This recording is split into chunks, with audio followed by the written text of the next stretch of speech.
ఇప్పుడు కాదు, మీరు ఎప్పటి నుంచో ఆస్ట్రాలజీ చెప్పుకుంటూ వస్తున్నారు. మీరు చెప్పిన ఆస్ట్రాలజీని సెలబ్రిటీస్ స్టేటస్లుగా పెట్టడం చూసాము, ఇన్స్టాగ్రాముల్లో పోస్ట్ చేయటం చూసాము, మీ సోషల్ మీడియాలో పోస్ట్ చేయటం కూడా కొన్ని చూసాము. బట్ అదే సెలబ్రిటీస్ ఉన్నట్లుండి రివర్స్ అయిపోవటం, అందరూ కలిసి మీ పైన కంప్లైంట్ ఇవ్వటం, సంబంధం లేని వ్యక్తులు ఇచ్చారు. వాళ్ళ వ్యక్తిగతమైన అంశం, నాకు సంబంధం లేదు. నేను అనుకున్నది ఏంటంటే నాకు పేరు రావాలి. Any publicity is good publicity. So any publicity is good publicity, whether it is good or bad. లో bad is very good. Bad is very good. Bad is very good. Okay, bad is very good. ఇప్పుడు నాకు సంబంధించి publicity అనేది నాకు పీక్స్లో ఉంది. So జనరల్గా ఇప్పుడు ఇంతమంది జ్యోతిష్కులు ఉన్నారు. ఇప్పుడు యూట్యూబ్లో పరమ చండాలంగా హీరోయిన్ల గురించి మాట్లాడేటువంటి ఆస్ట్రాలజర్స్ ఉన్నారు, థంబ్నెయిల్స్ పెట్టేవాళ్ళు ఉన్నారు. ఎవరి జోలికి పోకుండా నా జోలికి ఎందుకు వచ్చారు అంటే నాకు ఉన్నటువంటి పిఆర్ ఎక్కువ, నాకు ఉండేటువంటి పబ్లిసిటీ లెవెల్ ఎక్కువ. నా గురించి పబ్లిసిటీ చేస్తే కనీసం ఒక 5 సార్లు వెళ్ళిపోతాయి ఒకరోజు టెలికాస్ట్ చేసిన ప్రోగ్రామ్తో, యాడ్ రెవెన్యూ వల్ల. ఎవడో తొక్కనా కొడుకు గురించి టెలికాస్ట్ చేస్తే ఎవడు చూస్తాడు? సో ఇట్ ఈస్ ప్రివిలేజ్, ఒక గౌరవం నాకు.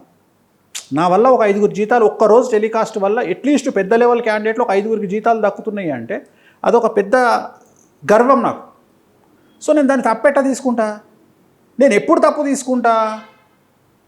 నాకు జరిగే నష్టము ఆర్థికంగా జరిగినప్పుడు నేను ఫీల్ అవుతా. నేను సామాజికంగా డ్యామేజ్కి నేను ఫీల్ కాను. ఒక రూల్ ఏంటంటే ఇవాళ ఓడిపోయిన సీఎం మళ్ళీ 5 ఏళ్ళకి గెలుస్తాడు, ఇవాళ గెలిచిన సీఎం మళ్ళీ 5 ఏళ్ళకి ఓడిపోతాడు. సో గెలుపోవటములు అనేవి సర్వసాధారణం. వీళ్ళు గెలిచినప్పుడు వీళ్ళ బ్యాచ్ సంకలు గుద్దుకుంటుంది, వాళ్ళు గెలిచినప్పుడు వాళ్ళ బ్యాచ్ సంకలు గుద్దుకుంటుంది, వాళ్ళకు సంబంధించిన వాళ్ళు సంకలు గుద్దుకుంటారు. సర్వసాధారణం. వీళ్ళు ఉన్నప్పుడు వాళ్ళని దంతారు, వాళ్ళు వచ్చినాక వీళ్ళని దంతారు. ఇదంతా సర్వసాధారణం. సో దీంట్లో గొప్పతనం ఏం లేదు.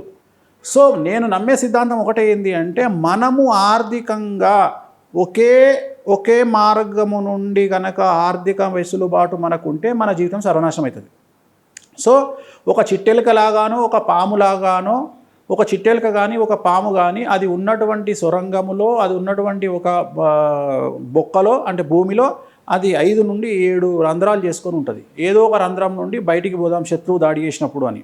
అట్లనే వేణుస్వామి అనేవాడు సుమారు 4 నుండి 5 రకాల ఆర్థిక వనరులను ఏర్పాటు చేసుకొని నిలబడ్డటువంటి వ్యక్తి.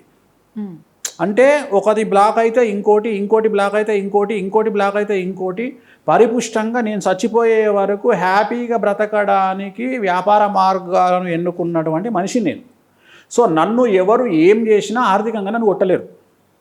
ఇప్పుడు కాదు, నేను చచ్చిపోయే వరకు కొట్టలేరు.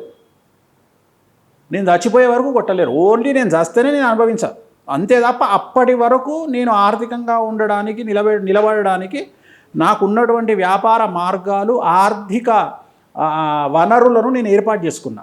అందువల్ల నేను ఎవరికీ భయపడను. సో అసలు ఫస్ట్ నేను శత్రువుగా భావించను.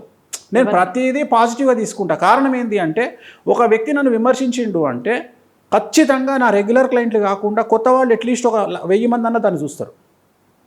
ఇప్పుడు సపోజ్ ఒక వ్యక్తి నన్ను విమర్శించిండు, మీరు ఆ వీడియో తీసుకొని పక్కకు పెట్టండి. వేరే వాడిని విమర్శించిండు, ఆ వీడియో పక్కకు పెట్టండి. అది 5,000 చూస్తే అది 5 లక్షలు చూస్తారు. సో నేను అనే పాయింట్ ఏంటంటే నేను కొత్తగా ఎంతమందికి తెలుస్తున్నా? 1,00,000 మందికి తెలుస్తున్నా. ఇది నాకు ఆ వ్యక్తి చేసిన మంచే కదా, నేను చెడు ఎందుకు చేయాలి? అంటే మీరు అనుకుంటున్నారేమో, సమాజం అనుకుంటుందేమో నాకు చెడు జరిగిందని. నేను మీకు ఎగ్జాంపుల్ చెప్తా. ఇప్పుడు నా వైఫ్ వీణా శ్రీవాణి అంబానీ ఇంట్లో ప్రోగ్రామ్ చేసి వచ్చింది. అంబానీ ఇంట్లో ప్రోగ్రామ్ చేసి వచ్చి ఆ ప్రోగ్రాము ఇంటర్వ్యూ ఇచ్చి ఆ ప్రోగ్రాం గురించిన తాలూకు వైబు తెలుగు రాష్ట్రాల్లోకి ఎంటర్ అయ్యి ఒక హైప్ క్రియేట్ అయ్యే సందర్భంలో ఇక్కడ ఉన్నటువంటి అందరికంటే సంకుచిత మనస్తత్వం, అందరికంటే దరిద్రమైనటువంటి ఆలోచనలు జనరల్గా కళాకారులకు ఉంటాయి. అంటే స్వాతికిరణంలో మమ్ముట్టి టైపే అందరూ ఆల్మోస్ట్ ఆల్. సో అలాంటి మమ్ముట్టీలు తట్టుకోలేకపోయారు తెలుగు రాష్ట్రంలో. అలాంటి మమ్ముట్టీలకు పిచ్చెక్కిపోయింది. ఏంది మనం ఇన్ని రోజుల నుండి వీణ వాయిస్తుంటే మనల్ని దేక్తలేడేవాడు. వీణా శ్రీవాణేమో 2015 నుండి వీణ పట్టుకుంది, ఎక్కడ లేని పేరు వచ్చింది. తెలుగు రాష్ట్రంలో నుండి ఒకతే పోయింది అంబానీ ఇంటికి. అంబానీ ఇంట్లో ప్రోగ్రామ్ చేసింది, సింగిల్గా ప్రోగ్రామ్ చేసింది. నేను సింగిల్గా, అందరూ గ్రూప్గా 100 మంది చేస్తే ఈమె సింగిల్గా చేసింది అని ఈమెకు వచ్చిన క్రెడిట్ను ఆమెకు దక్కకుండా ఆమెకు లేనిపోని సోషల్ మీడియాలో ప్రాపగండా చేసి సర్వనాశనం చేసింది. దానివల్ల ఆమెకు వచ్చే నష్టము అని వాళ్ళు అనుకున్నారు. కానీ ఏం జరిగింది, ఈరోజు నా పబ్లిసిటీలో తను ఎప్పుడైతే ఇన్వాల్వ్ అయ్యిందో, నాలో భాగంగా నాతో పాటు తను పబ్లిసిటీ కాబడ్డదో, అంతకుముందు నెలకు ఒక ప్రోగ్రాం చేసే శ్రీవాణి ఇవాళ 5 చేస్తుంది. అంటే తను ఈ జరిగినటువంటి కాంట్రవర్సీ ద్వారా ఇంతకుముందు 10 మందికి తెలిస్తే ఇప్పుడు 90 మందికి తెలిసింది. మీకు అర్థమైందా? ఇప్పుడు నేను, నా వైఫ్, నా పాప ముగ్గురం ఎయిర్పోర్ట్కి పోతే నా బిడ్డ కాంపిటీషన్ పెట్టుకునేది, అంటే లెక్క పెట్టుకునేది. ఎయిర్పోర్ట్లో నాతో ఎంతమంది ఫోటోలు దిగుతారు, నా వైఫ్తో ఎంతమంది ఫోటోలు దిగుతారు. ఇప్పుడు జరిగిన కాంట్రవర్సీకి ముందు మా ఆవిడ పరిస్థితి ఏంటి అంటే, తనతోని 2 దిగేవాళ్ళు, నాతోని 20 మంది దిగేవాళ్ళు. ఇవాళ తన రేషియో 80కి వచ్చింది. తనతో 80 మంది ఫోటోలు దిగుతున్నారు, నాతో 100 మంది దిగుతున్నారు.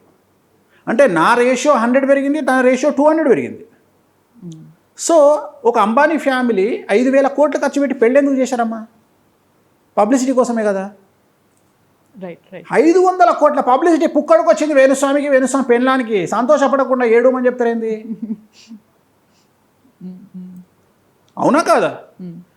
నేను ఎన్ని డబ్బులు ఖర్చు పెట్టాలా? Very serious. ఇదే పబ్లిసిటీకి నేను ఎంత డబ్బు ఖర్చు పెట్టాలి చెప్పండి? అవును. అరే 7 గంటల ప్రైమ్ స్లాటు 2 లక్షలండి అరగంట. మజాకా.